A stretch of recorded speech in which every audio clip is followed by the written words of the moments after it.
Mientras el 40% de las mujeres cree que el sexo antes del matrimonio está mal, solo el 35% de los hombres comparte esta idea. Esta información viene de la encuesta general social 2008 de Parametría y el Colegio de México. Francisco Abundis le presentará estos datos en lo actual. Los índices de violencia intrafamiliar han incrementado drásticamente en el país. El día de hoy lo veremos con Marcelo de Fuentes. Además, ¿cuáles son las reformas que se han propuesto en la Asamblea Legislativa del Distrito Federal para sancionar la pornografía infantil? Y en la salud hablaremos del grave problema que enfrentan los norteamericanos, esto por no tener un sistema universal de salud. Quédese con nosotros, esto es Opinión Pública. Comenzamos.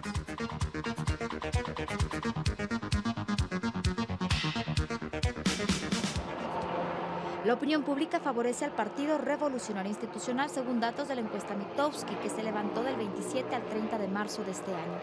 Tradicionalmente, de los tres partidos políticos más importantes del país, desde el 2000, el PRI fue siempre el más rechazado. Usted recordará que durante las elecciones presidenciales del 2006, este partido se formaba en la tercera posición después del PAN y del PRD. Sin embargo, desde finales del 2006, la tercera posición la tomó el PRD.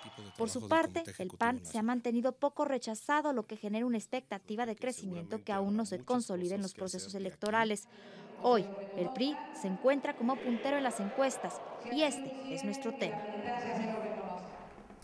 Pues efectivamente, Daniel, parece ser que esta es la primera medición después de la elección presidencial donde el PRI se encuentra, un partido distinto al partido en el gobierno, en este caso el PRI, se encuentra por arriba del partido en el gobierno, el PAN, y con un PRD muy desbancado, lo cual ya no es novedad. Lo que yo creo que es novedad en esta medición, en esta última entrega de la medición de consulta, que ya la corroboraremos con otras, pero que sí me sorprende mucho, es pues que el PRI está arriba, ligeramente. ¿Tú cómo verías esto? Pues ese tiene sentido. El PAN gobierno no ha establecido un perfil claro y distinto, y el PRI ha sido, al nivel de las elecciones locales, muy eficaz en manifestar su presencia. Así es. Y no crees, perdón, Dan, que es demasiado pronto, es decir, esperamos que esto pasara tal vez cerca de 2009, cuando pasó igual en 2003, que el Revolucionario Institucional le ganó con 4 puntos al PAN el Congreso, pero estando en abril de 2008, no, a mí me parece que es un poco pronto para este rebase apenas a menos de una cuarta parte del gobierno. Puede ser, pero creo que los asuntos para la elección de 2009 ya están en juego, aunque no son tan claras como el asunto de IVA en medicinas y alimentos en el 2002. Exacto. Aquí más bien es un tema de expectativas, ¿no? ¿Cómo lo dirías tú? Bueno, este es interesante porque necesitamos trabajar más duro en las encuestas. Porque finalmente, perdón, Dan, el presidente no está mal. El presidente está arriba de 65, hay mediciones de 67. Pero también Fox estaba bien, pero su partido no disfrutó el mismo despegue. Una manera de ver la discusión amplia que vamos a tener sobre la reforma energética es que la posición del PRI va a tener un contexto.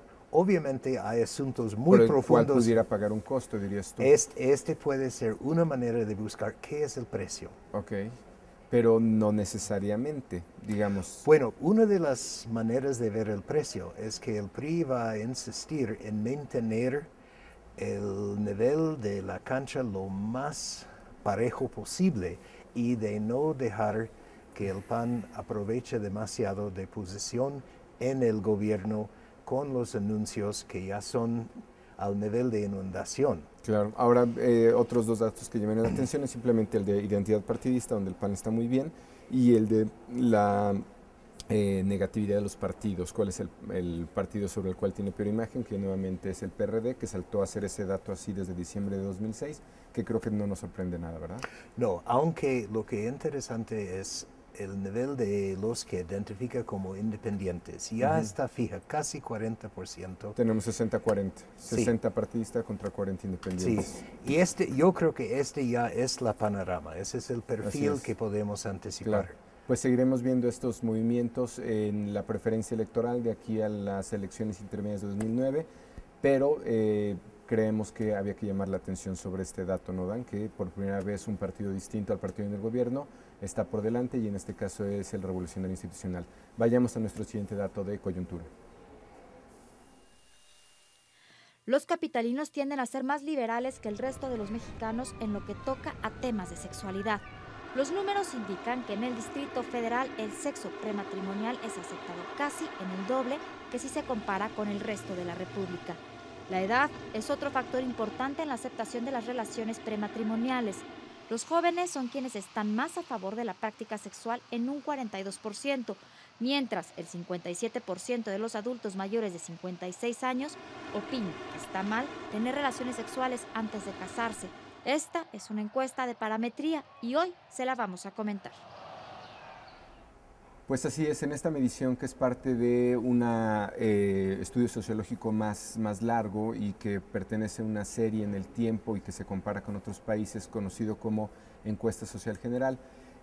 Parametría hace su primera entrega en la cual revelamos varios temas. Este es solo uno de hábitos sexuales, ¿no, Dan? Y pues sorprendente o no, pero da la impresión de que a una pregunta como si está bien o mal que las mujeres tengan relaciones premaritales, el país se divide completamente y si bien a nivel agregado, a nivel promedio, domina el porcentaje 38% de quienes consideran que es incorrecto contra 27% de quienes consideran que está bien, estos porcentajes prácticamente se voltean, Dan, en lo que es Ciudad de México y resto del país. ¿Tú hubieras esperado esto?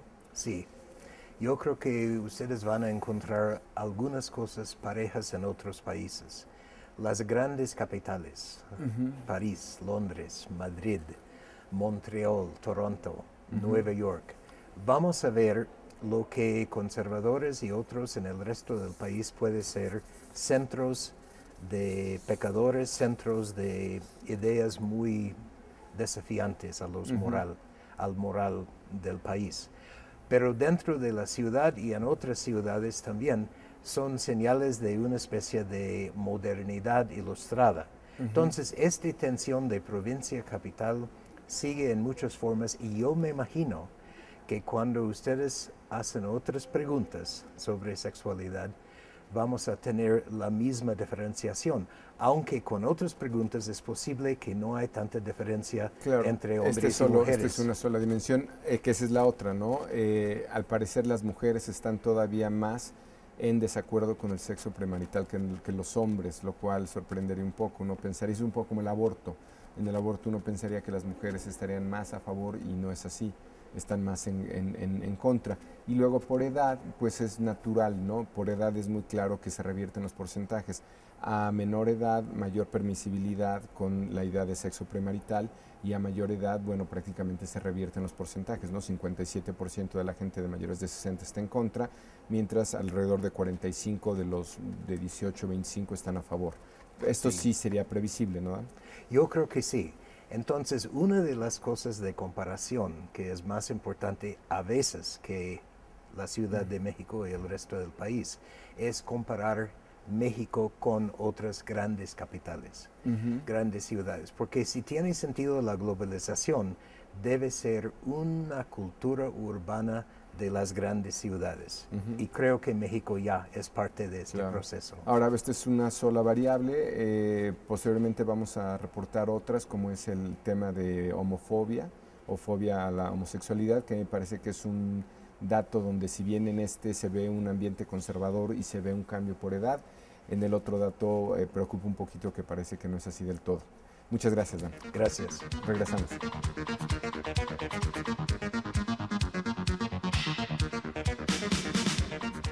Dos de cada 10 mujeres han sido golpeadas por su pareja en la Ciudad de México, Monterrey y Guadalajara.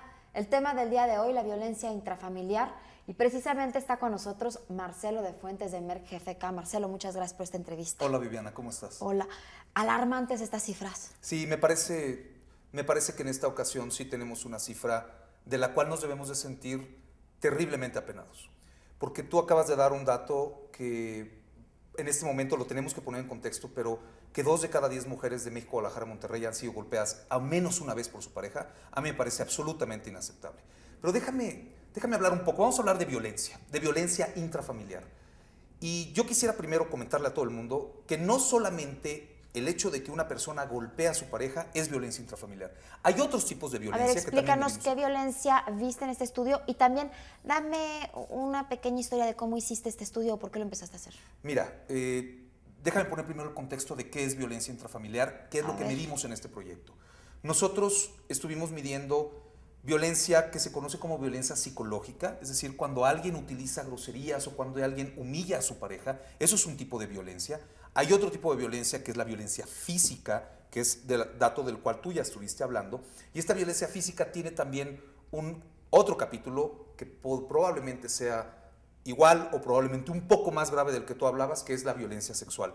La violencia sexual puede ser simplemente, bueno, desde el contexto natural que todos nos podemos imaginar, que es violar. Estamos hablando de la violencia sexual en una pareja. En una pareja, claro.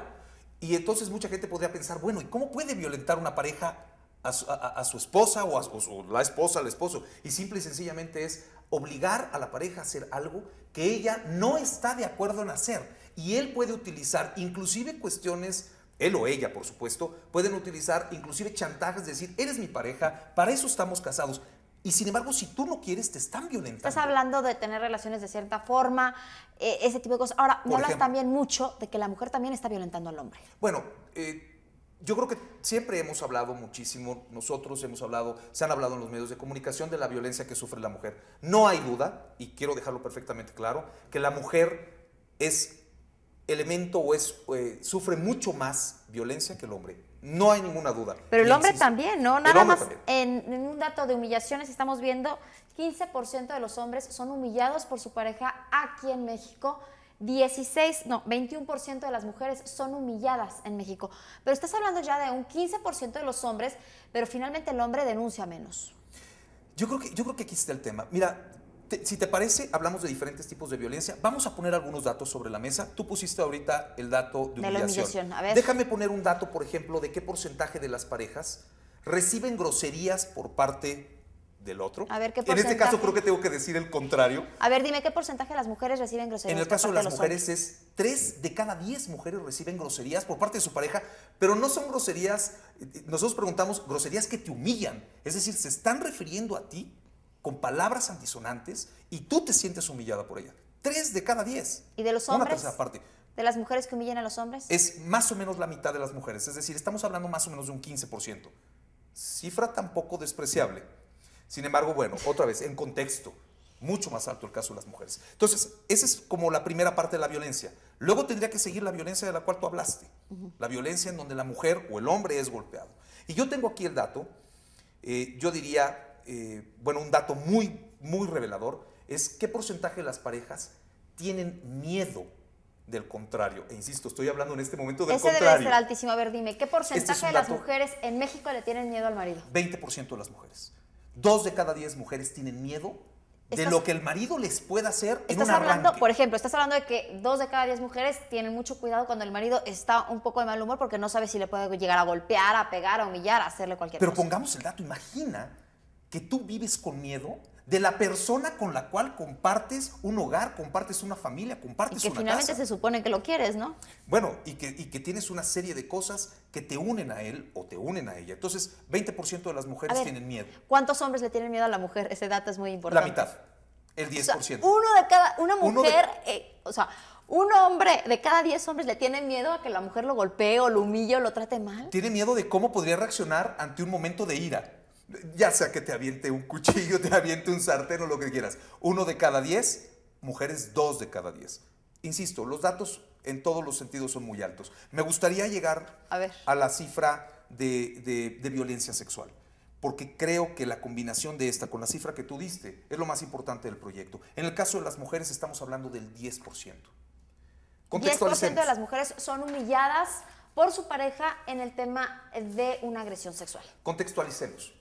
Me parece que las cifras que voy a dar ahora pueden poner un poquito más en claro los datos. Hablemos, mujeres que han sido obligadas a tener relaciones sexuales. Si nosotros juntamos a todas las mujeres de México, Guadalajara y Monterrey que han sido obligadas a tener relaciones sexuales por su pareja, estamos hablando más o menos de poder llenar 6 veces el Estadio Azteca.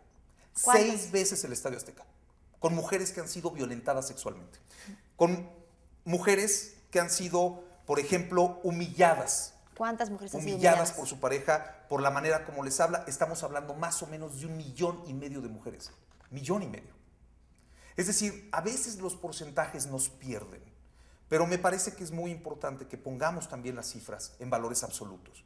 Esto hace que, como tú iniciaste la plática que estamos teniendo hoy, sí, las cifras son de escándalo. Si bien hay algunos otros temas que hemos tenido la oportunidad de comentar juntos que pueden ser dinámica social, esto no podemos aceptarlo como dinámica social. No, y esto tiene que cambiar sin lugar a dudas. Marcelo de Fuentes, muchísimas gracias por estos datos que esperemos tomen en cuenta las autoridades para que sigan intentando proteger tanto a las mujeres y ahora a los hombres de esta violencia intrafamiliar. Vamos a hacer una pausa, regresamos aquí en Opinión Pública.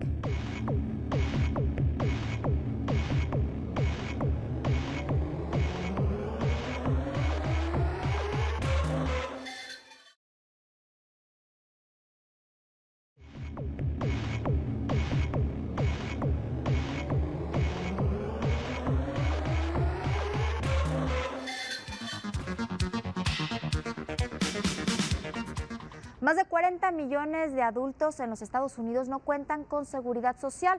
Y esto sucede porque en nuestro vecino país del norte no existe un sistema universal de salud. Sin lugar a dudas, este es un problema de salud pública serio que enfrenta a los Estados Unidos y que forma parte importante en el debate que se vive en torno a las próximas elecciones presidenciales que se llevarán a cabo en noviembre. Veamos el siguiente reportaje que le tengo preparado. Casi 20% de los americanos o más de 40 millones de adultos en los Estados Unidos no cuentan con asistencia médica. El acceso a los sistemas de salud es uno de los temas centrales en el reporte de salud de los Estados Unidos 2007. Este mismo reporte muestra que 1/5 de la población de aquel país no puede acceder a los servicios de asistencia médica, a medicinas, a instituciones de salud mental, dentista u oculista. Y es que en los Estados Unidos no se cuenta con un sistema de salud universal.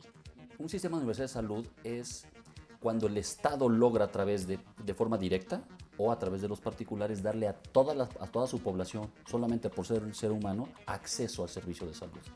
Los servicios universales aplican a todos los servicios públicos, telecomunicaciones, educación, a todos.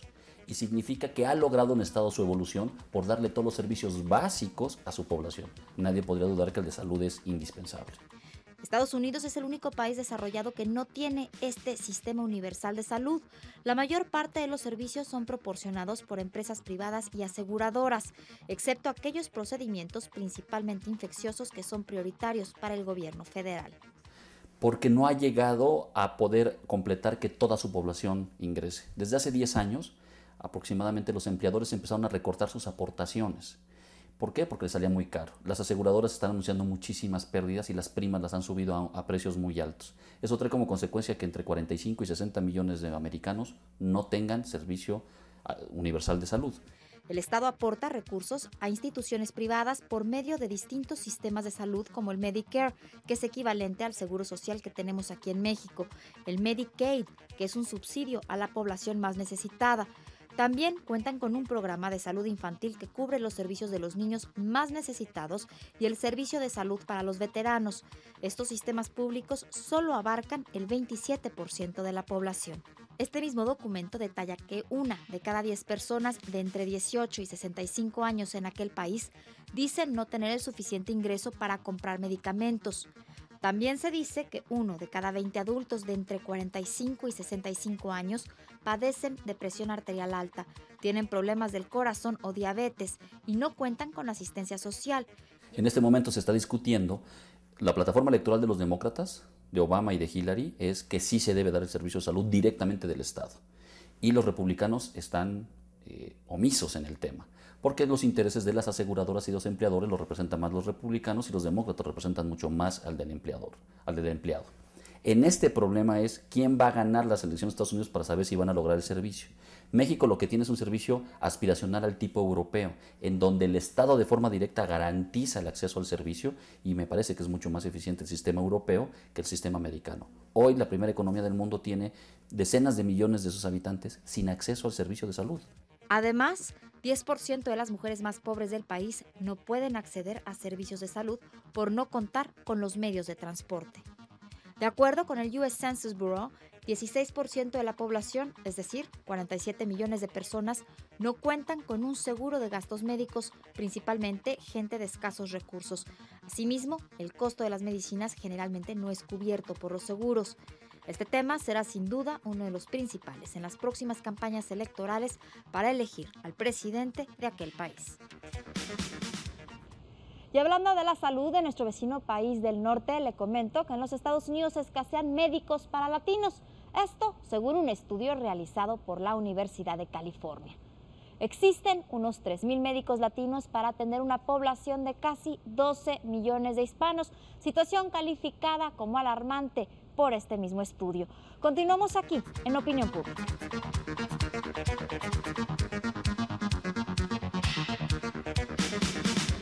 Esta tarde en El Ciudadano estamos con el diputado Tomás Pliego, vicepresidente de la Comisión de Administración y Procuración de Justicia de la Asamblea del Distrito Federal, quien nos comentará acerca de modificaciones que ha habido al Código Penal en el tema de explotación laboral y sexual infantil. Diputado, ¿cómo estamos? Muchas gracias. Gracias. ¿En qué consisten estas modificaciones? Bueno, rápidamente hago un antecedente. En el año 2003, como funcionario del gobierno de la ciudad, presenté una denuncia penal por una serie de datos que obtuvimos sobre explotación sexual en la zona rosa, cosa que sigue sucediendo a la fecha, y la denuncia tuvo que ser archivada porque no había un código penal adecuado a la realidad. Esto es 2003. Esto fue en 2003. Después tuve la oportunidad de competir en las elecciones y ahora como diputado presenté a principios del 2007 una reforma a fondo al Código Penal del Distrito Federal a efecto de convertir todos estos delitos en contra de los niños, como es la explotación sexual y laboral, en delitos graves y ampliar el abanico. Esto fue aprobado por la mayoría del Pleno en esta Asamblea Legislativa y publicado el 16 de agosto en la Gaceta Oficial del Distrito Federal. ¿Cuáles son los rubros que contempla, digamos, cuáles son los cambios fundamentales? Bueno, los cambios fundamentales es que cualquier delito de este tipo se convierte en un delito grave. No hay derecho a fianza. Eso no sucedía antes del 16 de agosto del año pasado.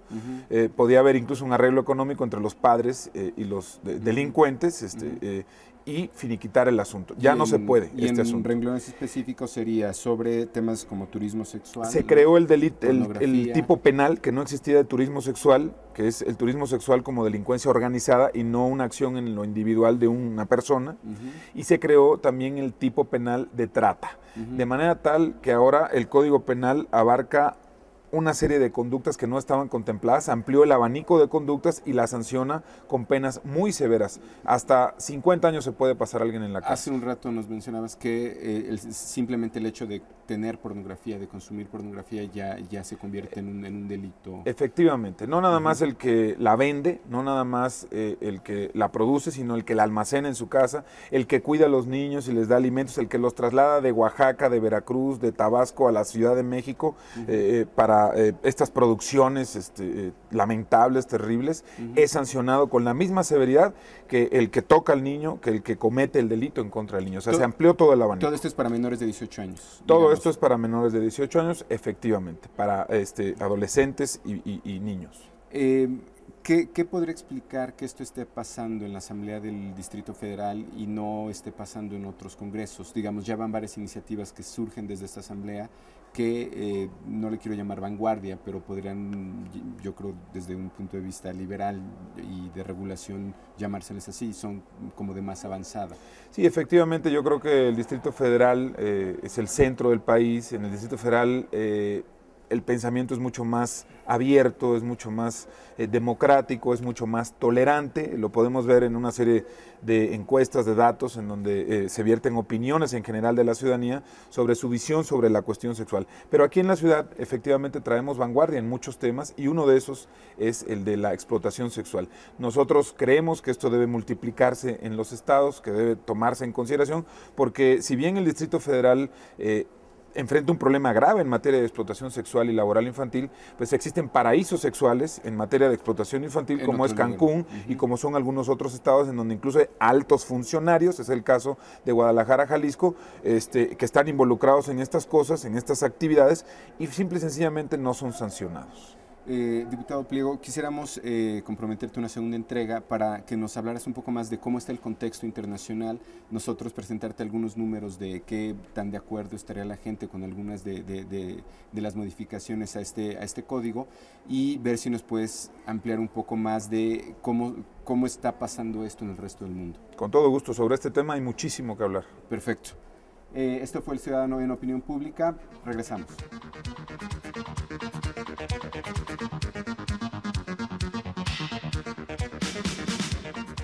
Apenas en el 2006 el PRI representaba la tercera fuerza política de este país. Sin lugar a dudas, uno de los datos más reveladores de la encuesta Mitofsky es que hoy este mismo partido lidera las preferencias en la opinión pública. El PRI ha ganado la mayoría de las elecciones para gobernador en los últimos 2 años. Y bueno, el PRD continúa perdiendo y más aún después de la complicada elección interna que están viviendo. Hay que estar al pendientes del tema de la falta de seguridad social en los Estados Unidos. Para muchos votantes esto será fundamental. Recuerde, lo esperamos aquí en Opinión Pública el próximo domingo, 6 de la tarde. Que descanse y la pase bien.